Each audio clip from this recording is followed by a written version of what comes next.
여러분 간밤에도 잘 주무셨어요? 아직까지도 밤에 많이 덥네요. 물론 지난주보다는 기온이 많이 내린 것 같습니다. 하지만 아직까지도 열대야 때문에 잠을 못 주무시는 분이 많을 것 같아요. 제가 기도하고 새벽 예배 시작하도록 하겠습니다. 하나님, 오늘도 우리의 삶 가운데 역사하여 주셔서 저희들을 하나님의 자녀로 불러주시고 오늘도 이 아침 저희들을 만나시기 위해 우리를 하나님의 예배의 전으로 불러주심을 감사드립니다. 하나님, 비록 우리의 자리에서 우리의 처소에서 예배를 드리지만 이곳이 바로 하나님께서 함께 계시는 하나님의 전인 줄 믿습니다. 아버지 하나님, 오늘도 우리가 영과 진리로 하나님께 예배드리게 하여 주시고 오늘도 주신 말씀과 또한 기도의 무릎으로 하루하루를 살아나갈 수 있도록 인도하여 주옵소서. 오늘도 악에게 지지 않도록 하여 주시고 하나님께서 주시는 말씀과 선으로 악을 이기고 세상의 문제를 극복해낼 수 있도록 인도하여 주옵소서. 오늘도 세상을 살아가는 우리 성도님들에게 능력을 더하여 주시고 오늘도 믿음을 더하여 주셔서 믿음이 이기네, 믿음이 이기네, 하나님 이 말씀을 붙들고 이 찬송을 부르며 나갈 수 있도록 하여 주옵소서. 감사를 드리며 예수님의 이름으로 기도합니다. 아멘. 찬송가 393장입니다.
하나님 말씀은 시편 36편에서 보겠습니다. 시편 36편 1절로 12절까지 말씀입니다.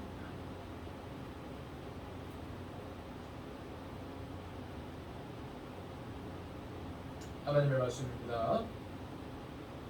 악인의 죄가 그의 마음속으로 이르기를 그의 눈에는 하나님을 두려워하는 빛이 없다 하니 그가 스스로 자랑하기를 자기의 죄악은 드러나지 아니하고 미워함을 받지도 아니하리라 하미로다.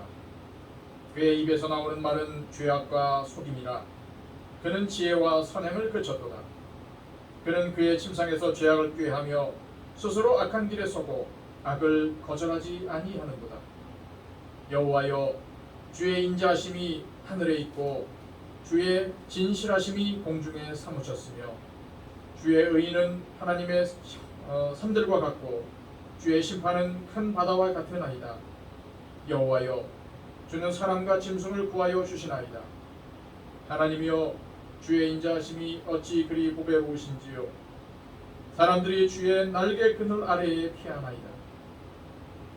그들이 주의 집에 있는 살진 것으로 풍족할 것이라. 주께서 주의 복락의 강물을 마시게 하시리이다. 진실로 생명의 원천이 주께 있사오니 주의 비단에서 우리가 빛을 보리이다. 주를 아는 자들에게 주의 인자하심을 계속 베푸시며 마음이 정직한 자에게 주의 공의를 베푸소서. 교만한 자의 발이 내게 이르지 못하게 하시며 악인들의 손이 나를 쫓아내지 못하게 하소서.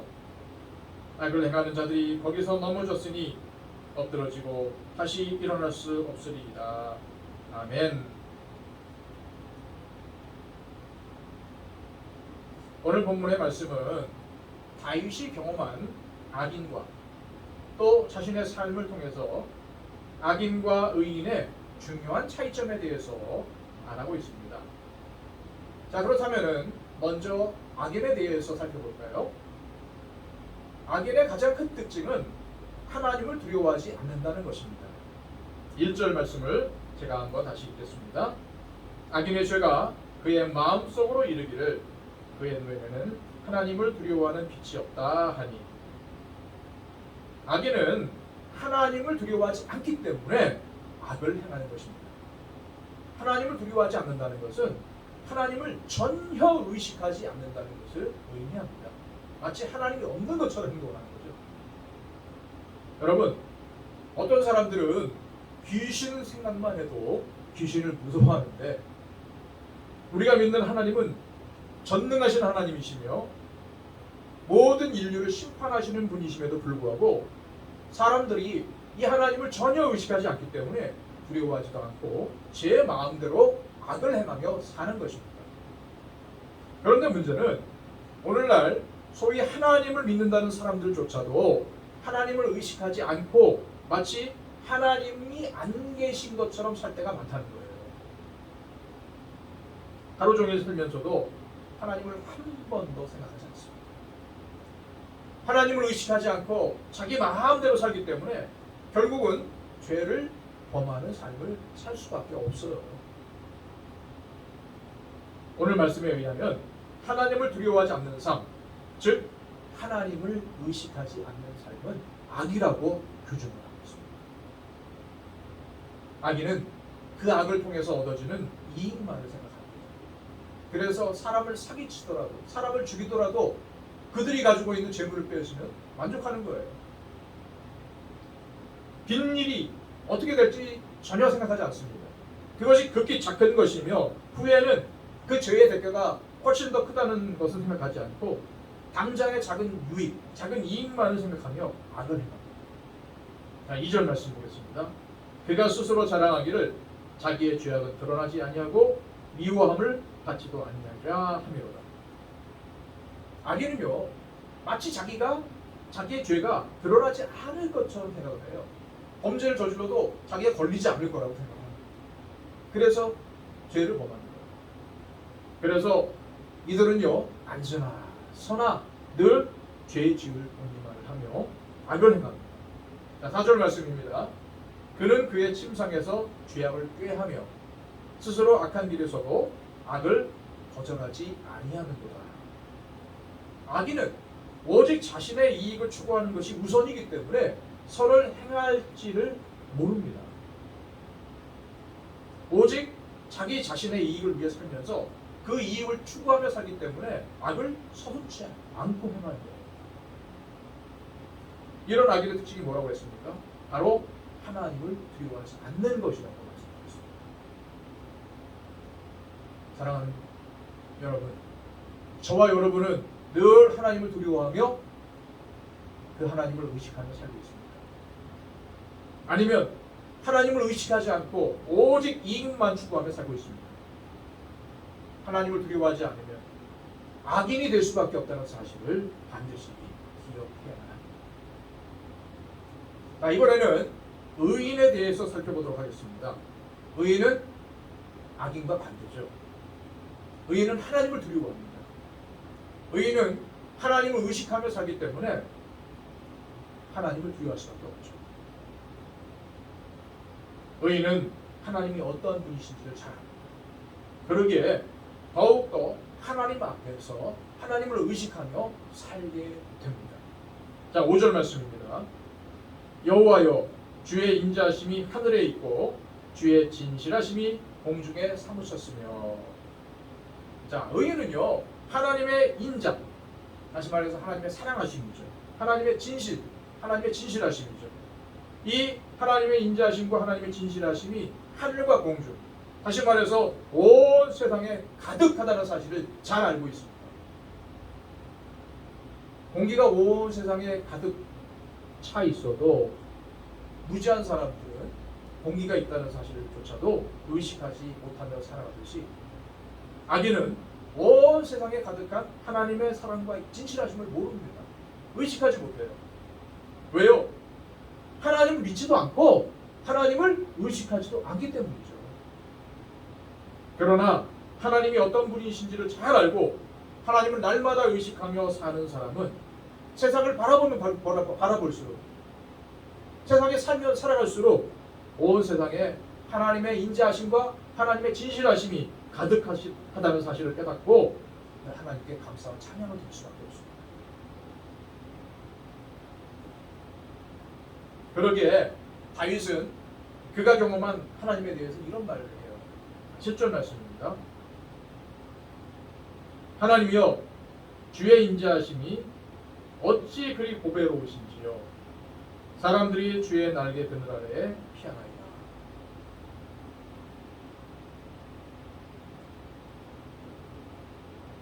여러분들에게는 어떤 보물이 있습니까? 혹시 여러분들의 금고 안에 제가 뭐가 있는지는 몰라도 집안에 보물 한 가지씩은 다 있지 않겠어요? 자, 그런데 여러분, 우리에게 정말 큰 캐롯에 큰 다이아몬드는 없을지라도, 이러한 보물은 없을지라도 주의 인자하심을 아는 보물은 있어요. 주의 인자하심이 얼마나 큰지를 알면 어떤 보물보다도 더 큰 보물을 소유한 것이요, 하나님의 인자하심을 모른다면 세상의 보물, 세상에 가치 있는 것들을 가지고 있을지는 몰라도 그 사람은 영적으로 헐벗은 사람입니다. 가난한 사람이죠. 또한 여러분들은 어떤 집에서 살고 계십니까?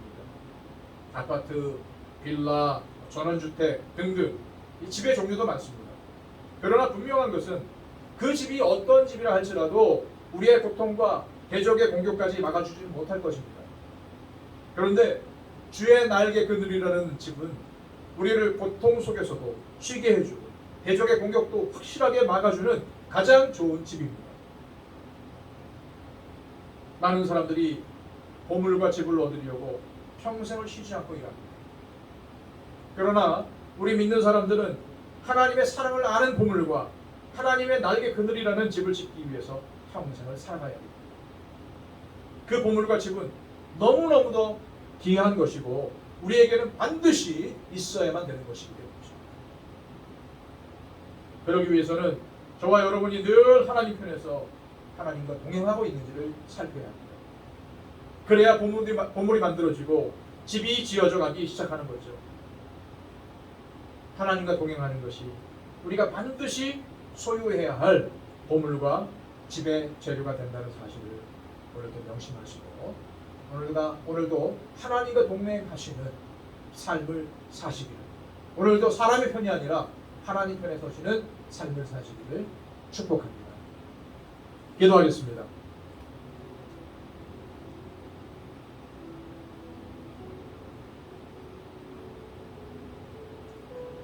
아직까지도 이 코로나가 흑성을 부리고 있습니다.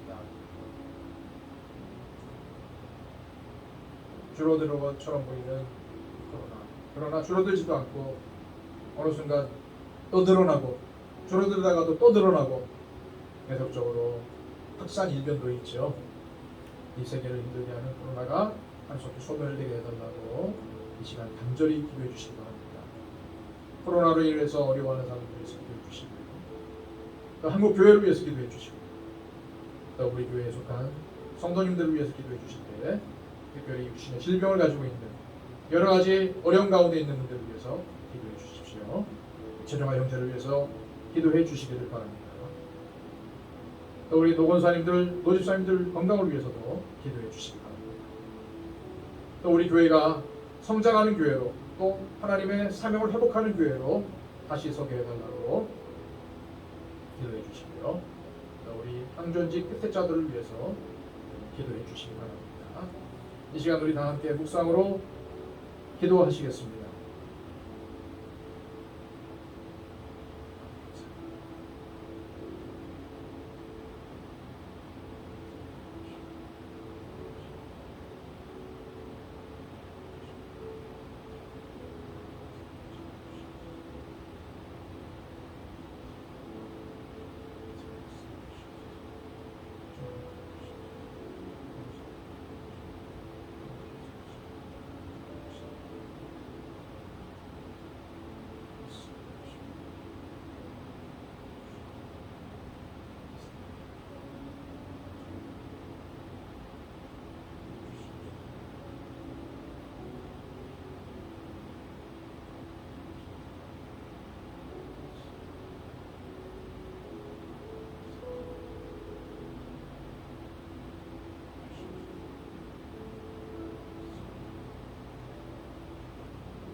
참으로 감사하신 아버지 하나님, 오늘도 우리에게 하루를 주심에, 오늘도 이 하루라는 시간 속에서 하나님의 사람으로 살아가기를 원합니다.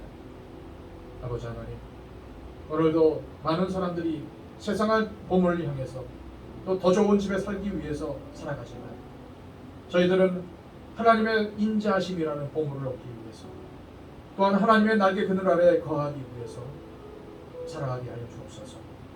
이것이 최고임을 알게 하여 주시고, 하나님과 함께 동행하며 사는 것이 하나님께서 우리에게 바라시는 일이요, 하나님께서 우리에게 원하시는 삶이라는 것을 늘 깨닫고 살아가기를 원합니다.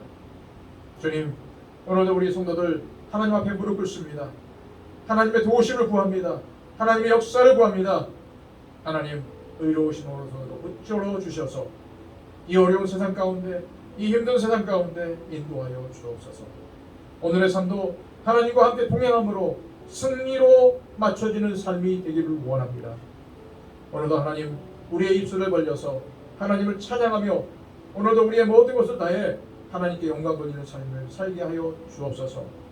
오늘도 하나님, 하나님의 자녀로 살아가게 해주시고, 오늘도 무슨 일을 하든지 늘 하나님을 의식하며 살아갈 수 있는 우리 성도들의 삶이 될 수 있도록 역사해 주옵소서. 하나님, 믿음이 필요합니다. 지혜가 필요합니다. 능력이 필요합니다. 오늘도 아버지 하나님, 하나님의 능력 힘이 붙게 하여 주시고, 오늘도 믿음으로 싸워나가게 하여 주시고, 오늘도 아버지 하나님께서 주시는 정말 귀한 것들로 인하여서 매 순간순간 하나님 기뻐하며 찬송하게 하여 주시고, 아버지 하나님께 오늘도 붙잡힌 바 된 삶을 살아갈 수 있도록 역사해 주옵소서. 예수 그리스도의 이름으로 기도하옵나이다.